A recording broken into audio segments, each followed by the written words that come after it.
Right now, live from Abu Dhabi, Russia has put its peace terms on the table.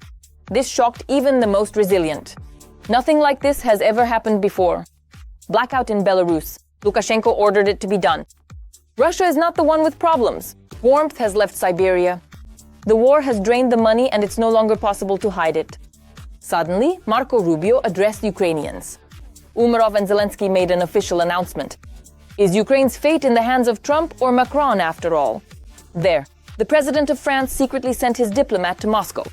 Secret negotiations behind Kyiv's back. Shock in the army, catastrophe for Russia. Musk has launched an irreversible process. Starlink's locked down, Russians are out. And all of this happened just now. Hello, I'm Darina Hutsakalo and we're getting started. Urgently, Belarus and Russia are plunging into an avalanche of problems. With a single stroke of his pen, Lukashenko literally plunged Minsk into darkness. The city was left without power because of his decree. Shocking videos are instantly spreading across the internet. Lawlessness is getting worse. And how are children supposed to walk home from school in such darkness? Even I'm scared myself. The media report that during a meeting with officials, the self-proclaimed leader of Belarus became enraged because allegedly the streets are being lit too early and wasting the budget. As a result, he ordered to tighten the valve. Streetlights are to be turned on no earlier than 7 or 8 p.m. and switched off already at 7 a.m. The situation in Russia is no better. Was there a massive power outage in Chita? And on top of that, the heating went out too. The temperature in the city is minus 32 degrees. And all this even without the help of the Ukrainian armed forces? The government of the Zabaikalsky Krai responded to outraged residents that during the night, while testing a new turbo generator at CHP-1, equipment was damaged. Russia is being hit by a cold collapse. In Budaibo-Irkutsk region, there have been 40-degree frosts since the end of January, and there is neither heat nor water in the houses. People are freezing in their own apartments, while the authorities cynically explain everything away as frozen pipes. Meanwhile, in the Altai Krai, a new blow has struck due to an accident on the main pipeline. Entire settlements have been left without heating. Winter is a fight for survival, the infrastructure is collapsing, and the system simply can't cope. Depending on the region of the country, the wear and tear of the housing and utilities networks ranges from 40 to 80%. According to government plans, spending on network repairs is to be reduced by 2% by 2028 compared to the 2025 level. Experts believe that against the backdrop of war expenses and underfunding of the housing and utilities sector, utility breakdowns will occur more and more frequently. However, these are far from the only troubles on enemy territory. A nuclear mushroom cloud right now. In the Tambov region, a train carrying tank cars filled with fuel burst into flames. It's hot. It's hot. Virka, it is time for us to start heading back. So let's quickly run all the way home together right now. Hot, hot, hot.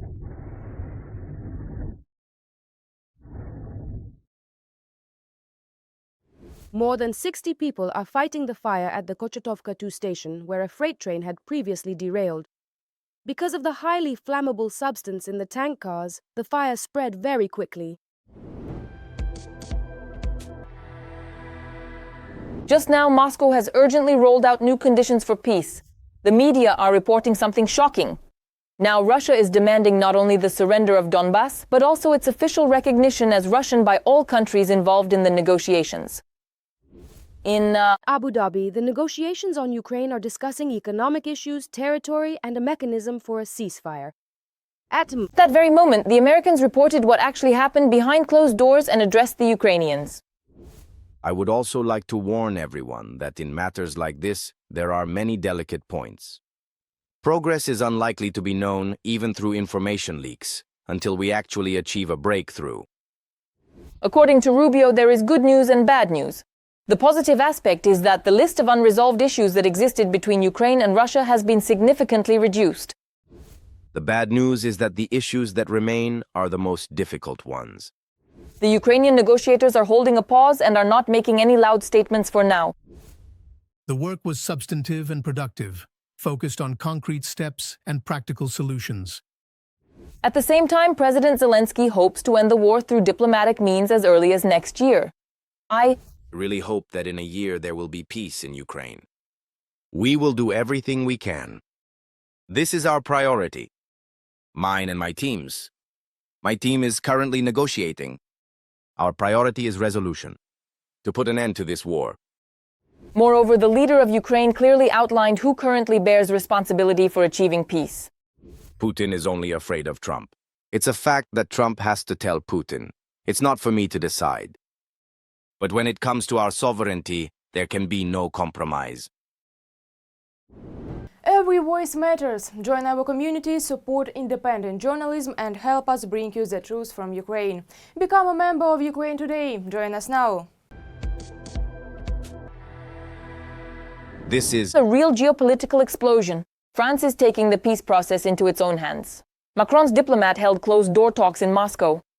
The main topic, the war in Ukraine. Foreign media are abuzz with reports. Emmanuel Bonnet, who has headed Macron's diplomatic department since 2019, met with officials at the Kremlin.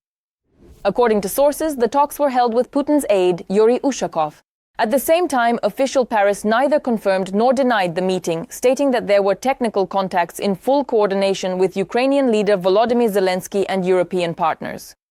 It should be noted that not long ago, the president of France allowed for the possibility of resuming direct dialogue with Russia if US efforts failed.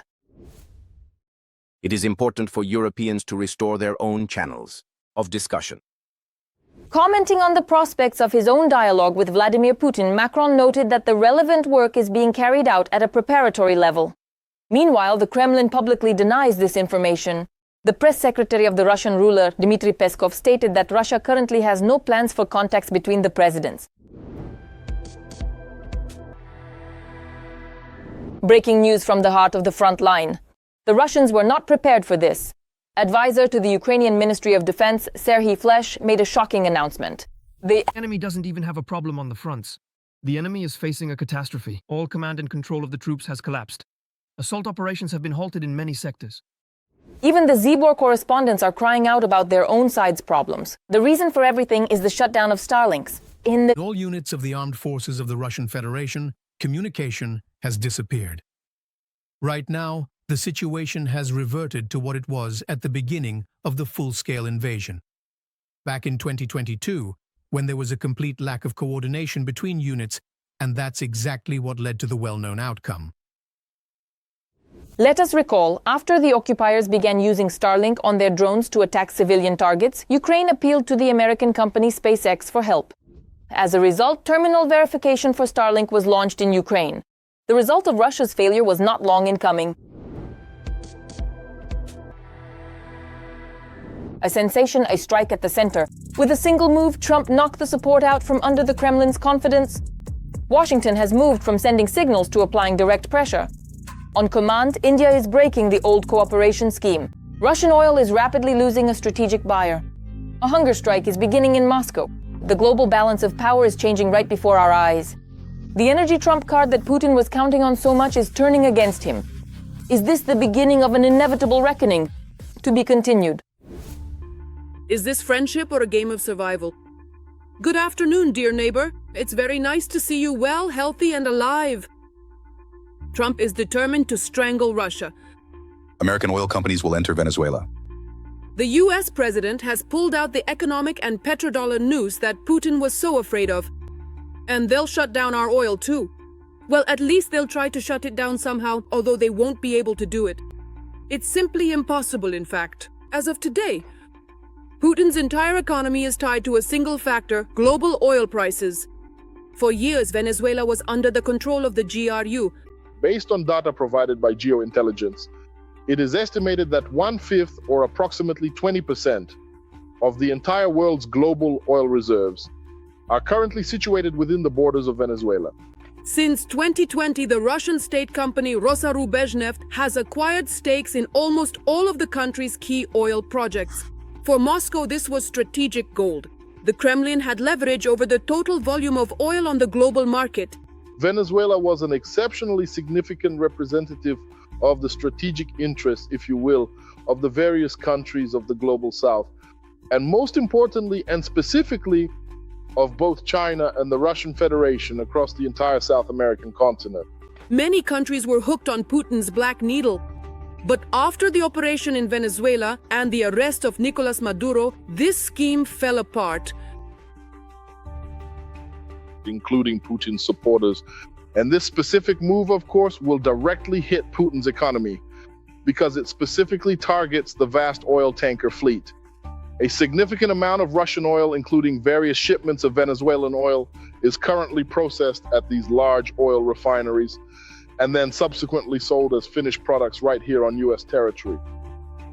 So you'd think, what does the Russian Federation or Putin have to do with it? But in reality, the United States government is essentially purchasing and reclaiming their own crude oil just by processing it through these Venezuelan refineries.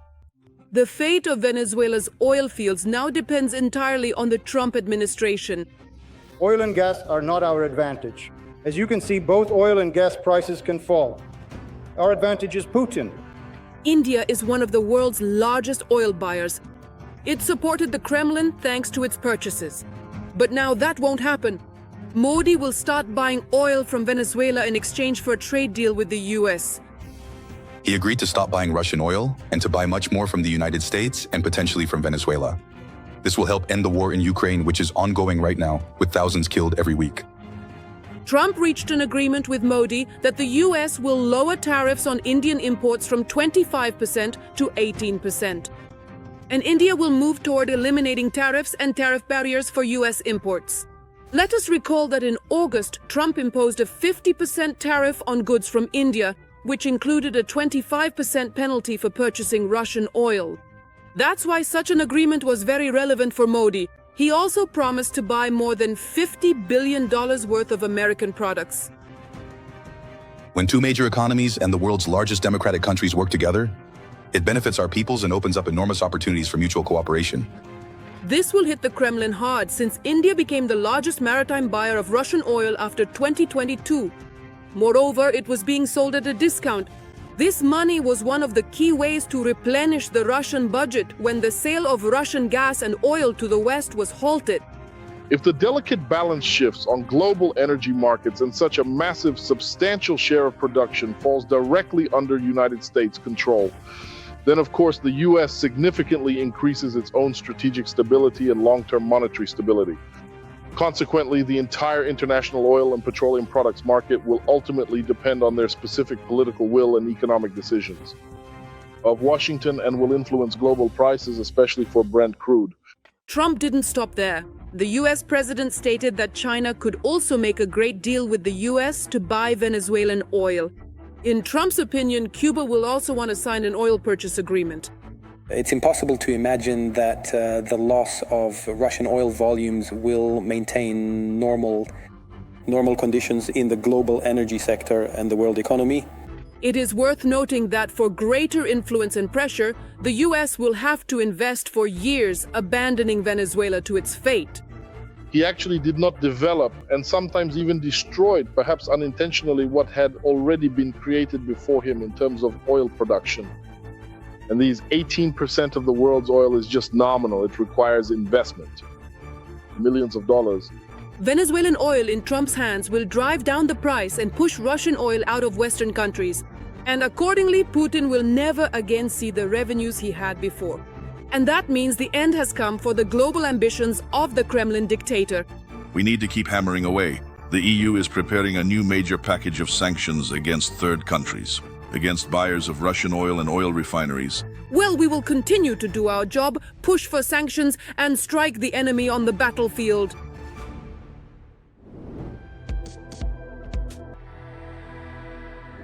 At this very moment, a war against migrants is beginning in Russia. The country is burning from within. Fear and aggression are spiraling out of control. Cities are boiling and crowds are on the offensive. The security forces turn a blind eye while propaganda adds fuel to the fire, gasoline on the flames. Is Russia capable of withstanding this internal explosion, or will it turn the Federation to ashes? All the answers are in the following report. Once again, Russia is searching for enemies. This time, not somewhere far away, but right in the courtyards, at markets, and on construction sites. Migrants, non-Russians, and so on. Wait, are you filming? What kind of registration is this? Did he hit someone? He didn't do anything. incorrect. Videos of raids and street clashes appear online almost every day. Things in Russia are getting worse and worse, which means someone needs to be blamed.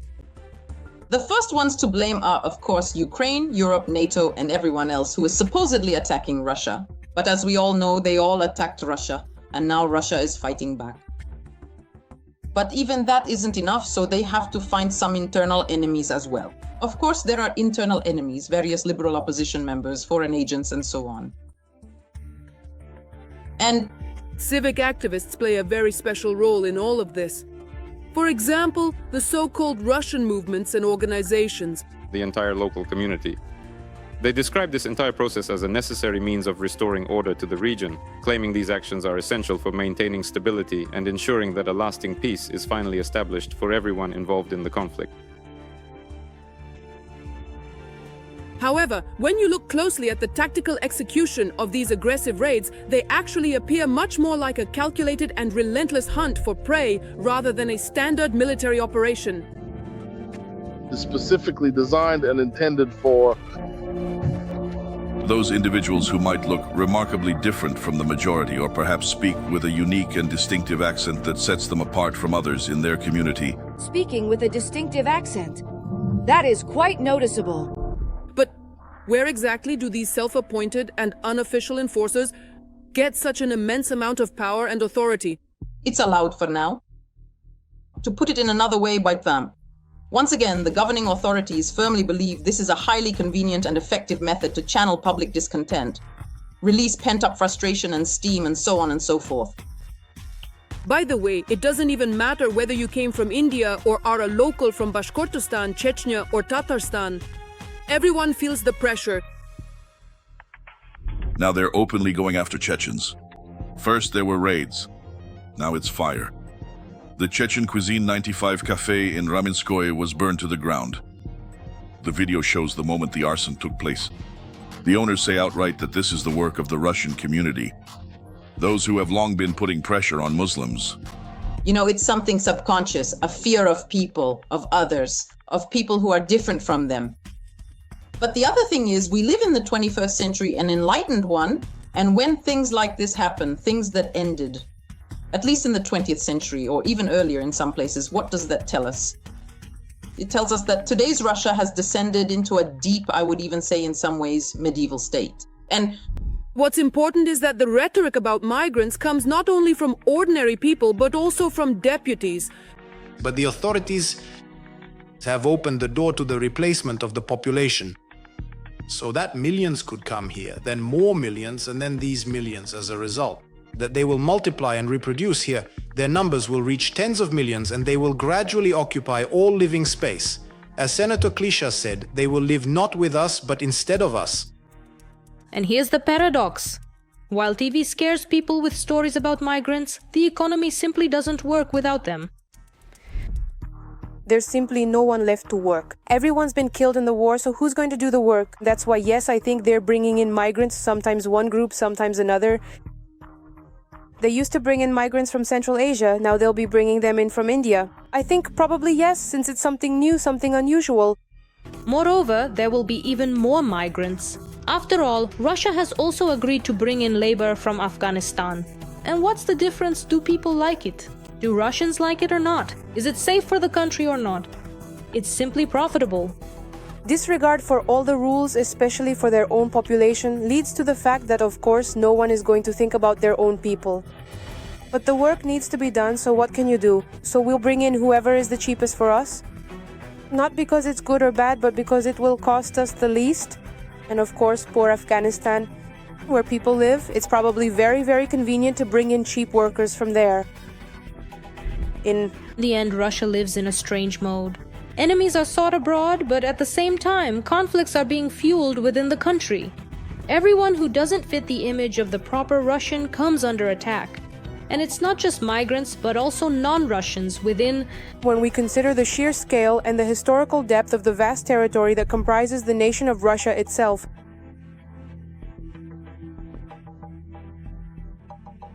well, you know what is ultimately bad for the current authorities is probably actually a good thing for everyone else.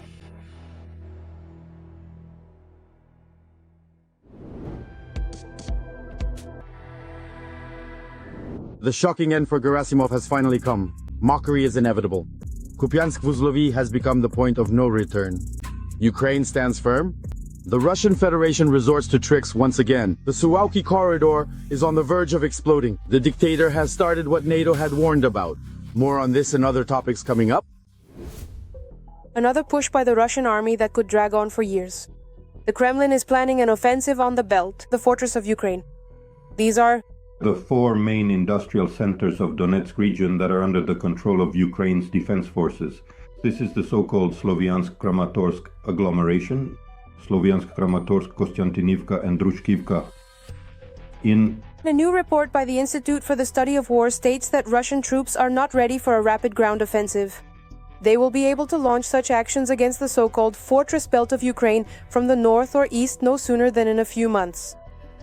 This is a densely built-up urban area, plus a developed so-called industrial zone, which makes it impossible to capture them in the near historical future. To put the situation in perspective, the fighting for Bakhmut, a city with a smaller territorial area, lasted for about 9 months. The occupiers' losses, according to various estimates, ranged from 70 to 90,000 personnel. To speed up the advance in the Lyman direction, the Russian command will have to redeploy significant resources, in particular infantry and UAV operators. This could weaken other sections of the front, in particular offensive actions near Pokrovsk or the defense in the Kupiansk. When we talk about finding the right direction, we are referring to the specific path or course that someone must follow in order to reach their intended destination or achieve a particular goal effectively.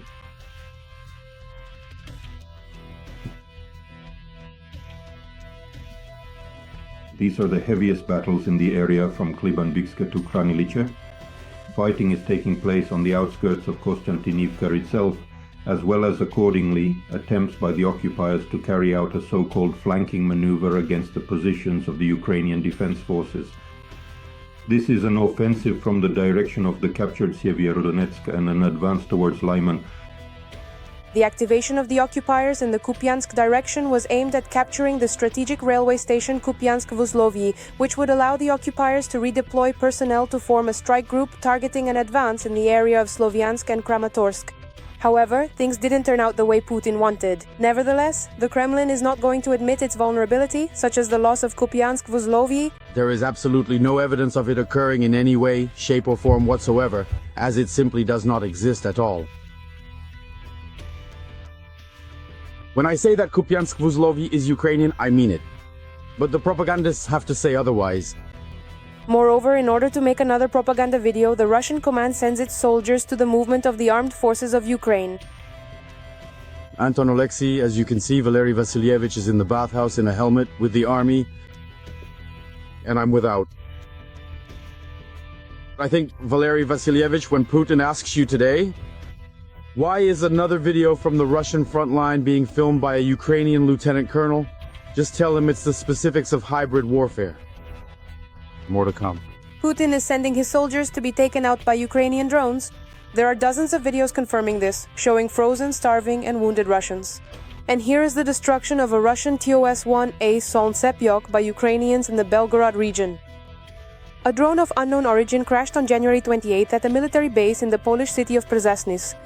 The unit specializes in development and electronic warfare, including operations in the Suwalki corridor area, which is considered a potential staging ground for the seizure of Polish and Baltic territories.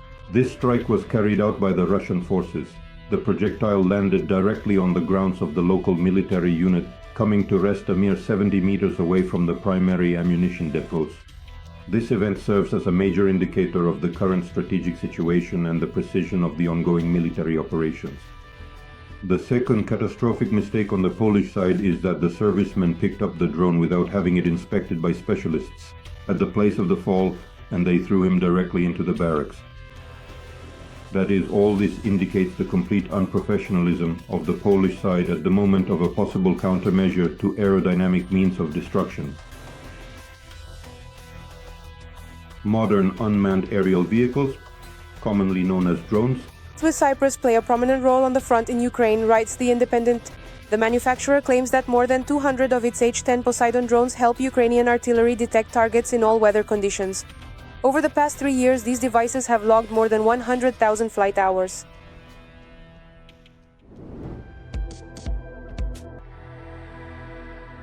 That brings us to the end of our broadcast. We will continue to follow the latest events right now to bring you the news first. Don't forget to subscribe. See you soon.